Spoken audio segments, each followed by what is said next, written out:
자, 회로도요. 지금 나간 요거 프린트 있죠? 이게 MJ를 사용한 프린트고요. 우리 이제 요거에 대한 얘기해요. 자, 그러면 우리가 회로도에서 직렬 연결일 때, 병렬 연결일 때 저항에 따라서 실제로 어떻게 저항의 연결에 따라 어떻게 바뀌는지를 보는 건데요. 그 중에서 길어지면 저항이 커진다는 걸 확인하기 위해서 저항의 직렬 연결해요. 자, 이제부터는 현란하게 뭘 쓰셔야 돼요. 회로도를 잘 푸는 아이들이 정말로 이과적 감각이 있는 건데요. 저항에 무슨 연결을 하는 거냐면 저항에 직렬 연결을 해볼게요. 옆반에서 아직도 회로도 안 끝났냐고 저 지금 끝나고 왔거든요. 그래서 빨리 해보시면 저항이 이렇게 되어 있어요. 자, 이렇게 되어 있는 저항 두 개가 있다고 치자. 그 중에서 첫 번째 저항은 얼마냐면 3옴짜리고요. 두 번째 저항이 얼마냐면 6옴짜리가 있다고 치자. 하나만 있으면 3옴인데 두 번째 저항을 이렇게 연결했어요. 그러면 이때 이 회로도의 합성 저항이 얼마냐 이거예요. 얘는 길어지기 때문에 저항이 커지는 효과라서 R1에다가 R2를 더하면 합성 저항이 나와요. 그래서 얘는 9옴짜리 저항 하나 있는 것과 같은 효과를 나타내 라고 얘기해요. 그리고 여기에다가 얼마를 걸 거냐면 저는 18V를 걸었다고 칠게요. 그러면 여기에서 흐르는 전체 전류는 얼마야? 라고 하면 전체 전류는 오메 법칙이죠. 그래서 V는 IR. 전체는 18V고요. 전체 저항이 얼마냐면 9옴이거든요. 그러니까 여기 얼마 흐르니? 2A의 전류가 흘러요. 이 얘기야. 그러면 2A의 전류가 이렇게 나간다고요. 그러면 이 2A의 전류라는 건 쉽게 얘기하면 전자 두 개가 나가. 이렇게 생각해보자. 전자 두 개가 나가는데 건전지를 통해서 충전해서 나가잖아요. 그러면 건전지를 통해서 18V라고 하는 18J의 에너지를 가지고 나가는 거야. 그럼 이때 저 궁금한 게 있어요. 18J로 충전되어 나가는 거 전자 하나하나가 18J로 충전되어 나갈까? 둘이 합해서 18J이 될까? 어떻게 될 것 같아? 어떻게 될 것 같아? 여기에서 18V로 충전해 나가요 라고 얘기하면 전자 하나하나마다 18V라는 에너지로 충전해 가는 겁니다. 그래서 근데 이 에너지를 언제 써요? 저항을 지나갈 때만 그 에너지를 쓰는 거야. 전선을 그냥 통과할 때는 에너지를 쓸 필요가 없어요. 됐어? 그러면 전자 하나의 입장에서 보면 집에 나가서 들어올 때까지 저항 몇 개 지나가야 돼? 2개 지나가서 집에 들어오거든요. 들어올 때요. 전자는 2A의 전류가 그대로 들어오면서 가지고 간 18V를 어떻게 합니까? 다 쓰고 0V로 들어옵니다. 알겠어? 그럼 18V를 써야 되는데 언제 써? 저항 2개 지나갈 때 쓰거든요. 자, 그러면 저항을 지나갈 때 에너지를 나눠서 써야 되는데 나누는 기준이 뭘까? 지나가는 저항의 크기에 따라 전압을 나눴습니다. 됐죠? 그러면 저항의 크기가 1대2니까 전압을 어떻게 쓰면 돼? 1대2로 나눠서 그러면 계산 안 해도 되지. 1대1로 나눴으면 첫 번째는 얼마 쓰면 돼요? 6V 쓰면 되고 두 번째 얼마 쓰면 돼? 12V 쓰면 되거든요. 됐어? 네. 자, 이렇게 쓸 때 여기를 지나가는 전자 몇 개? 전자 2개가 나갔어? 여기 몇 개 들어가니? 몇 개 지나가니? 2개가 그대로 지나가죠. 여기도 몇 개 지나가? 2개 그대로 지나가. 2개가 그대로 들어와야 됩니다. 됐죠? 그러니 여기에도 I1도 2A, I2도 2A의 전류가 흐르죠. 됐어? 그래서 오메 법칙 세 번째 V1은 I1 곱하기 R1으로 해결하면 되고요. V2는 I2 곱하기 R2로 하시면 되거든요. 그러면 여기가 2A고 저항이 3이니까 6V 쓰는 거 맞죠? 그리고 여기 2A고요. 6옴이니까 12V 쓰는 거 맞죠? 되겠어? 그래서 직렬 회로도일 때는 전체 전류나 각각의 전류나 같을 수밖에 없어. 전자가 지나갈 수 있는 길이 한 길이기 때문에 지나가는 전자의 개수가 변할 수 없어요. 그래서 직렬 회로가 가지고 있는 특징은 어디에서나 전류값이 전체 전류와 같아야 된다 이 뜻입니다. 그리고 전압은요, 얘네들의 전압을 나눠 쓰는 기준은 저항의 비율로 나눠 쓴다 라고 하는 거 기억하시면 돼. 알겠어? 앞으로 일일이 계산 안 하고요. 비율로 할 거라서 맑게 알아들으셔야 됩니다. 됐죠? 이렇게 된다 라고 하는 거고요. 그랬을 때 여기에 있는 꼬마 전구, 얘네들 꼬마 전구라고 할 때 꼬마 전구가 누가 더 밝아? 몇 배 밝아? 라고 하는 거 그 꼬마 전구가 사용한 에너지만큼 밝습니다. 됐죠? 자, 그래서 우리가 알고 있어야 되는 거 총 사용한 에너지를 우리는 전기 에너지라고 한다. 그 전기 에너지를 구하는 방법이 아까 얘기했죠? 회로도에서 올라오는데 비트로 계산하시면 돼요. 됐냐? 네, 회로도에서는 비트로 계산하시면 되는데 1번 같은 경우에는 전압이 1번 꼬마 정도의 같은 경우에 전압이 6V이고요. 전류가 2A예요. 그랬을 때 저 회로도에 10초 동안 전류가 흘러요 라고 하면 10 곱하시면 돼요. 그래서 저 꼬마 정도는요. 그래서 얼마만큼의 전기 에너지를 썼냐면 120줄만큼 전기 에너지 썼어요. 이만큼 밝아요. 이런 얘기고요. 자, 두 번째 꼬마 정도는 12V의 전압을 사용하고요. 2A의 전류가 같은 회로도에서는 1번이 10초 동안 전류가 흐르면 2번도 10초 동안 전류가 흘러요. 같은 시간 동안 흐릅니다. 그래서 얘는 얼마니까 240줄만큼 전기 에너지 쓰니까 첫 번째 꼬마 전구에 비해서 두 번째 꼬마 전구가 훨씬 밝아요? 2배 밝아요? 이 얘기죠. 자, 그랬을 때 눈치채세요. 꼬마 전구의 밝기를 결정하는 거 직렬 회로일 때 어차피 흐르는 시간 똑같아요. 전류의 세기도 똑같습니다. 그러니까 꼬마 전구의 밝기를 결정하는 건 뭐고요? 전압이고요.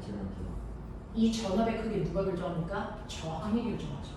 그러니까 직렬 회로도에서 R1 대 R2의 비율이 됐어 1대 2이기 때문에 전압의 비율도 1대 2고요. 이때 얘네들이 사용하는 전기 에너지의 비율도 보시는 것처럼 1대 2거든요. 그래서 얘의 밝기가 훨씬 더 세요 라고 하는 거야. 그래서 직렬 회로에서의 밝기는 전압에 의해 결정된다. 그 전압은 저항 비율이다. 됐어? 그래서 저항이 큰 쪽이 더 밝아요 라고 하는 거죠. 됐니? 자, 그러면 우리는 총 시간 동안 사용한 전기 에너지 이렇게 구하는데요. 총 시간 말고요. 1초 또는 1시간이라는 단위 시간 동안 사용한 전기 에너지.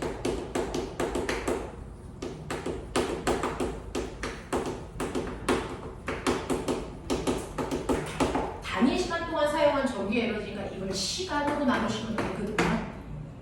됐어. 그래서 단위 시간 동안 사용한 전기 에너지를 VI로 계산하는데 얘는 전기 에너지라고 하는 걸 뭐라고 한다? 전류량이라고 한다. 단위는 W다. 됐어. 그러니 어차피 회로도에서 시간이 똑같을 거니까 전력만 계산해서 비교해도 된다. 알겠어? 네. 그래서 전력은 VI. 그러면 전기 에너지 다시 구하면 이게 VI가 와트니까 와트에다가 초를 곱한 만큼이 전기 에너지야. 알겠어? 이렇게 된다 라고 하는 거 기억해 두면 돼. 자, 그 다음에 두 번째 회로도가 있어요. 두 번째 회로도는 저항의 병렬 연결입니다. 저항이 이렇게 병렬로 연결되어 있으면 굵어지는 효과라서 하나 있을 때보다 저항이 작아진대요. 굵어지니까 예를 들어서 첫 번째 저항이 3옴이고요. 두 번째 저항이 6옴으로 저항은 36 똑같은데 연결한 방식만 달라요. 18V라고 치자. 됐어. 이때 합성 저항이 얼마니까 라고 하면 두꺼워지기 때문에 저항이 작아지거든요. 그래서 작아지게 합성하는 방법은 각각은 역수에서 더한 값을 다시 역수하시는 겁니다. 이렇게. 됐어. 이거를 정리하시면 뭐 나와? R1 플러스 R2분의 R1 곱하기 R2 이거 하시면 되죠. 그러니까 제 얼마 나오니? 9분의 18이니까 계산하시면 얼마 나오니까 2옴 나와요. 이렇게 되는 거야. 그래서 합성 저항은요. 얘네들의 저항 중에 제일 작은 게 얘인데 얘보다도 더 작은 값이 나와요. 알겠어? 이렇게 나옵니다. 그래서 2옴 나와요. 그러면 여기에 흐르는 전체 전류값은 얼마입니까? I는 R분의 V. 그래서 2분의 18이니까 9A가 흘러요. 이런 얘기야. 그러니 나갈 때 9A로 나가요. 전자 9개가 나가고 각각의 전자마다 얼마씩? 18V로 충전해 나갑니다. 됐어? 그래서 한 바퀴 돌아 들어올 때 무조건요. 전자 9개 그대로 들어오셔야 됩니다. 됐어? 이걸 우리 뭐라 그러냐면 나가는 전자와 들어오는 전자 수 같아야 된다. 전하형 무중력지. 되겠어? 그리고 얘가 얼마로? 0V가 돼서 들어와요. 다 쓰고 들어와야 된다고요. 회로도는 그렇습니다.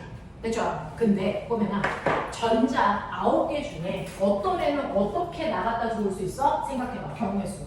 이렇게 나가서요. 첫 번째 어디로 갑니까? 위로 가서 이렇게 해서 들어올 수 있죠. 됐죠? 이때 전자는 무조건 최단거리로 움직이려고 하기 때문에 여기서 이렇게 갔다가 일로 가는 병신새끼 없습니다. 이지랄 하지 않는다고요. 무슨 말인지 알겠어? 네. 그래서 이렇게 보라색 경로로 가는 아이들이 있을 거고요. 또 하나는 노란색 경로로 갑니다. 저는 여기서 이렇게 해서 여기로 갈래요 라고 해서 집에 들어오는 애들 있죠. 이때 얘네들이 나뉘어지는 이 선이 병렬선입니다. 알겠어? 네. 그리고 여기에서도 이렇게 가서 들어오는 건데 자, 보라색으로 가는 전자가요. 가다가 일로 들어가서 옵니다. 이때 저항 몇 개 지나갑니까? 하나 지나가죠. 근데 나갈 때 18V를 가지고 갔다가 들어올 땐 0V여야 되니까 저항 하나 지나갈 때 몇 V 다 써야 된다? 18V를 다 쓰고 와야지 0V가 됩니다. 맞죠? 노란색 경로로 가는 애도요. 이렇게 가서 나가서 들어올 때 저항 얘만 지나가요. 그러니까 여기서 몇 V를 써야 되냐면 18V를 씁니다. 그래서 병렬회로는요. 위아래 전압이 반드시 같습니다. 알겠어? 위아래 전압이 무조건 같다. 다를 수 없다. 그러니까 여기서 18V면 얘도 18V, 18V를 다 쓴다라는 걸 얘기하는 거야. 무슨 말인지 알지? 그랬을 때 위로 가는 전류가 몇 암페어겠습니까? 라고 합니다. 됐니? 자, 그랬을 때 보시면 I1은 R1분의 V1이거든요. 맞아? 그랬을 때 위로 가는 애들은요. 저항이 3이고 18V니까 얼마? 6암페어 갑니다. 맞죠? 자, I2는요. R2분의 V2거든요. 그러니까 얘가 6분의 18이라서 얼마 갑니까? 3암페어 갑니다. 그러니 위쪽으로는 6암페어, 아래쪽으로는 3암페어. 여기 몇 암페어 같다는 얘기야? 9암페어 같다는 얘기죠. 됐어. 이렇게 갔다가 오는데 이때 전류를 나눠 쓰는 기준 보입니까? 전류를 나눴을 때요. 얘네들의 전압은 똑같아요. 전압은 똑같잖아요. 그러니까 전류를 나눠 쓰는 비율은 저항의 보다 역수다. 그래서 저항의 비가 몇 대 몇이니? 1대 2죠. 그럼 전류는 1대 1로 나눠 쓴 거야. 보여? 보여? 이렇게 간다고요. 그랬을 때 이 코마 전구의 밝기와 이 코마 전구의 밝기 비교해 주세요. 아까는 저항이 큰 쪽이 훨씬 더 밝았습니다. 라고 하는 거야. 맞지? 그러면 요번에도 저항 큰 쪽이 밝을까? 계산해 보자. 라고 하는 코마 전구의 밝기는 전기의 에너지만큼인데 같은 회로일 때 시간이 똑같으니까 전력으로 비교해도 된다. 됐어? 첫 번째 코마 전구의 전력, 두 번째 코마 전구의 전력 비교할 건데요. 첫 번째 코마 전구의 전력 VI인데 첫 번째는 18V고요. 전력은 6A예요. 됐어? 얘는요 18V고 3이야. 됐죠? 그러니까 얘가 2배 더 밝아. 알겠냐? 네. 실제로 전압이 똑같으니까 전류의 세기만큼 병렬이 된 밝기가 결정되는데 전류의 세기는 뭐야? 저항의 반비례 하죠. 그래서 저항이 작은 쪽이 무조건 뭐하다? 밝다 이겁니다. 됐죠? 직렬일 땐 저항이 커야 밝고요. 병렬일 때는 저항이 작은 쪽이 밝아요. 알겠어? 이렇게 된다는 얘기입니다. 여기까지 이해돼? 이해되겠지? 자, 그럼 이제부터 내가 가르치는 다 해줘. 이게 회로도의 근간이야. 이게 회로도의 근간이야. 그럼 이제 이러한 회로도가요. 여러분들이 알고 있는 것처럼 직렬과 병렬이 섞이죠. 이제 계산할 준비. 계산할 준비. 실제로 직렬과 병렬이 연결되어 있는 우리는 혼합 연결일 때가 있어요. 저항의 혼합 연결. 이렇게 되어 있을 수도 있죠. 직렬과 병렬이 연결되어 있는 회로도를 우리가 혼합 연결, 혼합 회로도라고 부릅니다.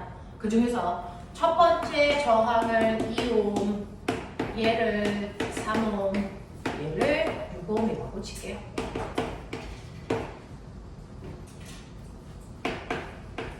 이렇게 할게요. 됐죠? 자, 그러면 이때 얘네들은 뭐 하는 거야? 합성저항 구하셔야 되고요. 전체 전류 구하셔야 되고요. I1, I2, I3 구하셔야 되고요. V1, V2, V3 구하셔야 돼요.